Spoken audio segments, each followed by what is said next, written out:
So I'm Sophie, I'm an ASYE social worker from the 2016 cohort and I'm based in Kingston. My one piece of advice to give to anyone about to start the coaching sessions is to go in with a completely open mind.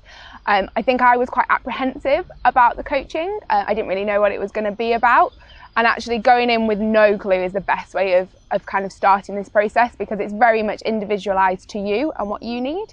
So be prepared to try anything, and feel confident enough to say if you don't want to try anything. My coaching sessions have been really helpful. I have used them in times when I really needed someone to talk to and to unpick something. So a few of mine have fallen in really emotive times in my caseload. So I had an example where I'd been working with a mum on a child in need plan, and we had to step up to child protection.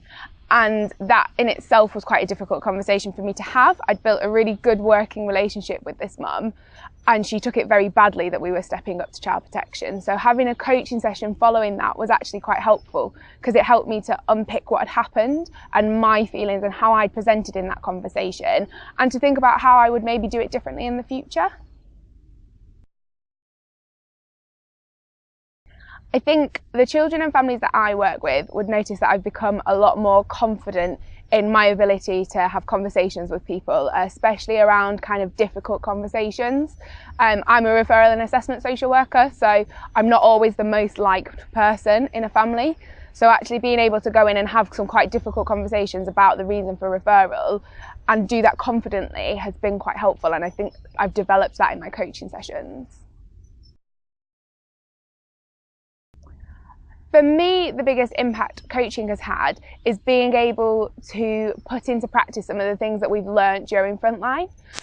So I did a coaching session all based around externalising, and it was using a very live kind of topic for me, and sort of it was all based around building my confidence and actually being able to use those externalising techniques and feel like how a service user feels when we try to use those techniques has been really interesting. And because it was such a live and emotive topic for me, it really made me feel more kind of in the shoes of a service user than perhaps I did when we did it in a classroom setting.